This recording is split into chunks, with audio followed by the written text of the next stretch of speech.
Today we're going to be talking about who invented this. That's a beautiful looking chicken parmesan with tomato sauce, mozzarella cheese. Was that actually invented in Italy, or was it made here in the United States? Just like the meatball parm. Happens to be one of the leading sandwiches in the United States. But who made it? Was it truly an Italian, or was it made here in the States? So today what I'm going to do is I'm inventing a dish, and I'm going to need for you to name this dish for me. Let's go cook.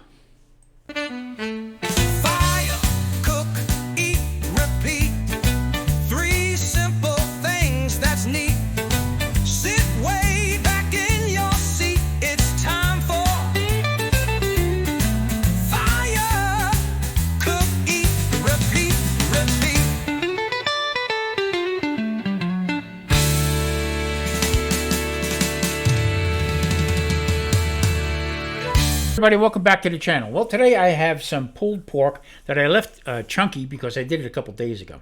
So what I'm going to do is I'm going to take that pulled pork and I'm going to be making some fire roasted crushed tomatoes. All right. If you haven't tried this, give them a try. They are really good. Adds a little bit more of that smoky flavor to things. I like it a lot. Also, I have some mild banana peppers I'm going to be adding to it. Also, some parsley, crushed up parsley, and also some Mexican oregano. Some pepperoncino, and also my garlic. Okay, I love using a lot of garlic. Garlic's really good for you. Gives everything a good flavor. Like my buddy Charlie says, no such thing as too much garlic. So I'm going to crush this up, cut it. Now, as I'm doing this, it occurred to me not too long ago that how are recipes brought together? Now, everybody buys a recipe book, or somebody, Julia Child, or classical French cooking and stuff like that, and it stands the test of time. But you know what? A lot of restaurants now, you go out to dinner, they don't have some of that classical stuff anymore. So I started thinking about it. Well, wait a minute. I watched. I can't remember their name right now, but I watched a woman who is in the States, and she's trying all different type of Italian food. And as they bring this stuff out to her, she just shakes her head and says, no, this is not authentic. This is not in Italy. You wouldn't see this in Italy. So most of the Italian dishes that are here in America, okay, are American made by Italians, okay. You'll find them mostly in Italian restaurants, but they're not authentic. Now, do they have to be? Absolutely not. You can make your own.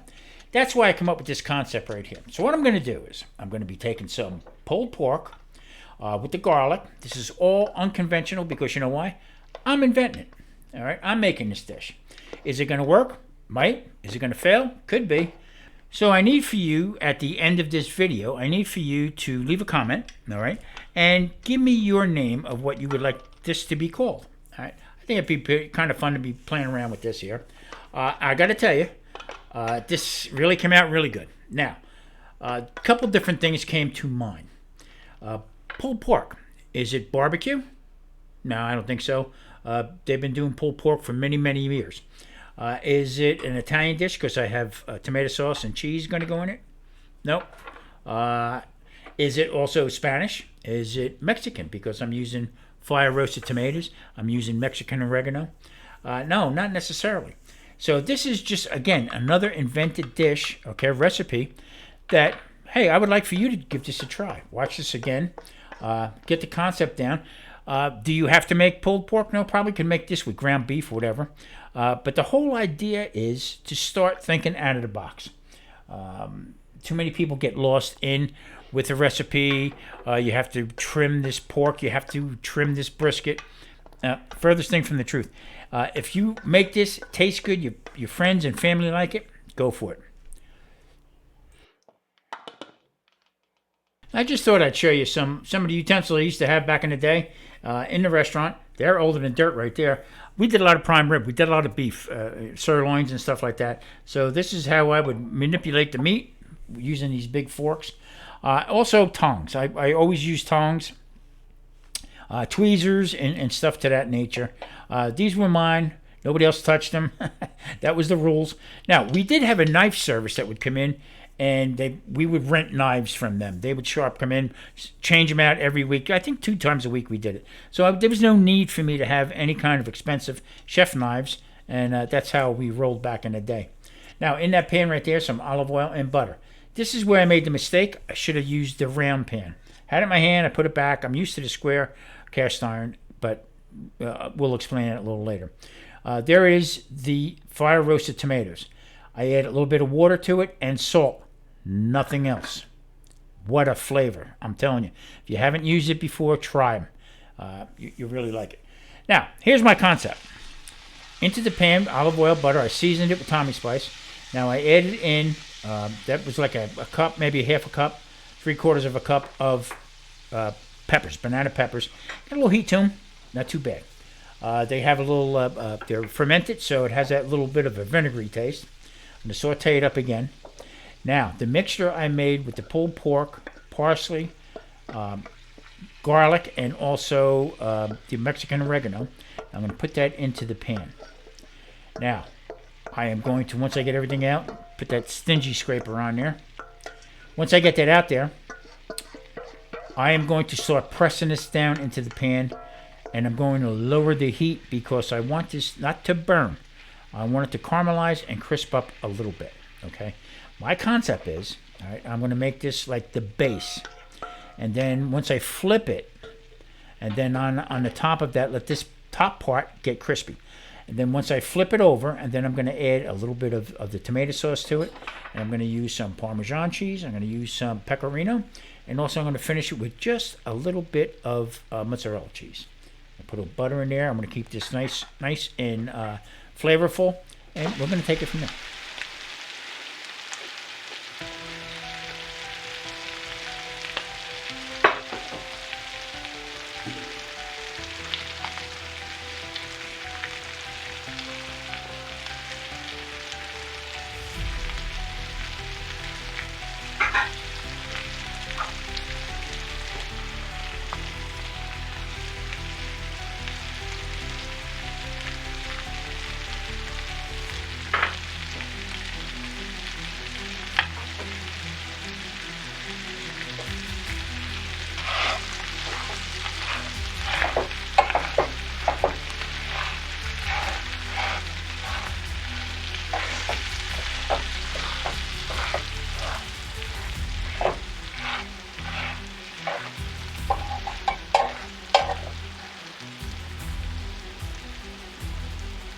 Now, we're going to take this and we're going to flip it. This is what I said, using a square pan and then trying to flip it with a round pan. It worked. It was no problem. Make sure you shut the gas off, by the way, and also use your heat gloves. So I had a little bit stuff stick to it, not bad, but you can see the caramelization on it right there. How it crisped up really nice, not burnt. It's got a great flavor. Just with the peppers on top, that's exactly what I wanted. So I'm going to scrape the rest of it off, put it on there, and then I'm going to gingerly slide it back into the square pan again and finish the other side. I tell you what, this really came out really good. That's why I need for you to give me a name for it, because who knows, you know? Maybe somebody out there might want to remake this.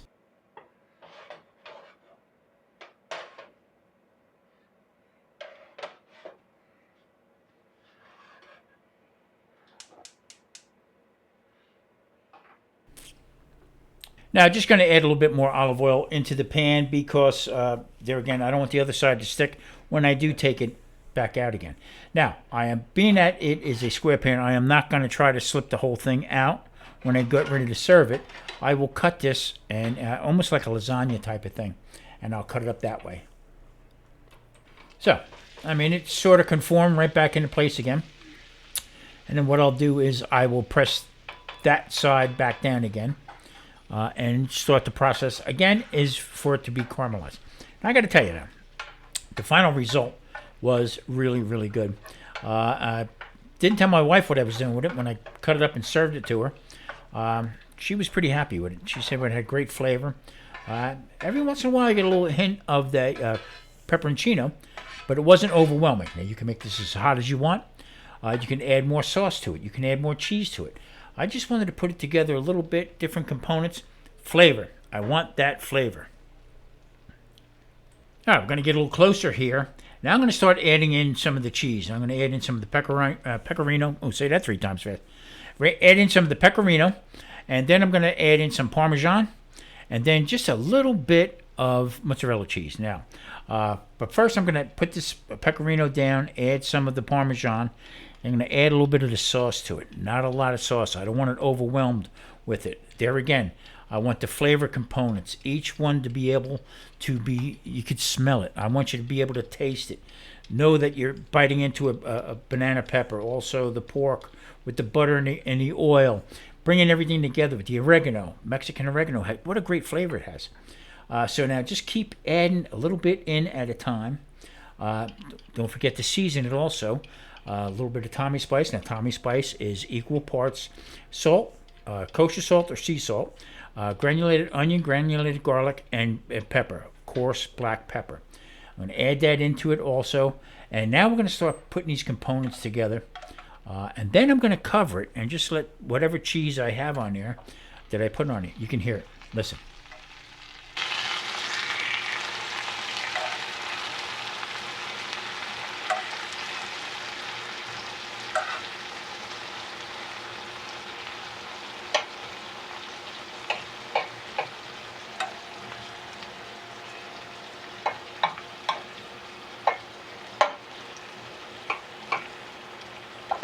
That is the sauce getting down into, this is what I want it. Get into that pork right there, and everything's going to gel together. Okay, so mozzarella cheese on top, not a lot. I don't want it overpowering. I don't want it to look like a Parmesan dish. I just want it for looks more or less, and sort of hold it together somewhat. So what we're going to do now is I'm going to take and cover this and let it go just till that cheese melts on top, and then we are going to get ready to plate this up. I tell you what, I need a name. I got to tell you ahead of time. This was fantastic. You need to try this. It is totally different. Pulled pork a different way, crispy pulled pork with tomato sauce, cheese, peppers, garlic, all the good components on it. Need a name.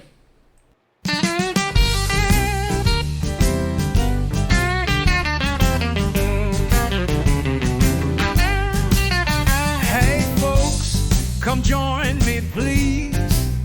This recipe is made with ease.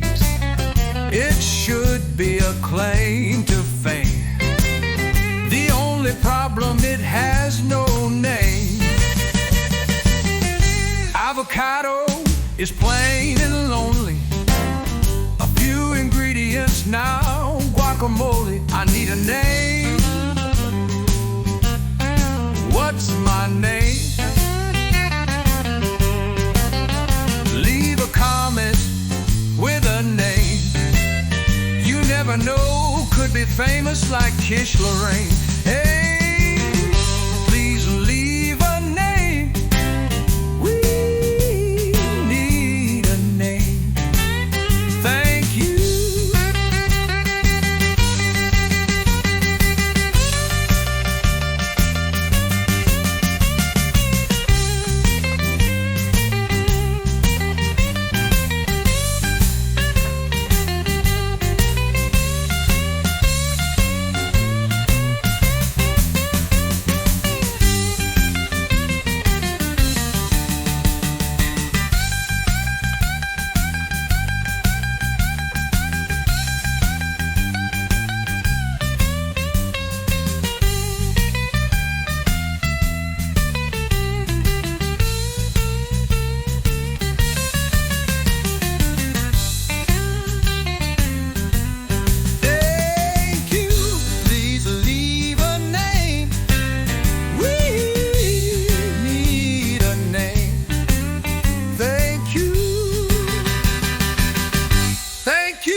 Well, there you have it right there.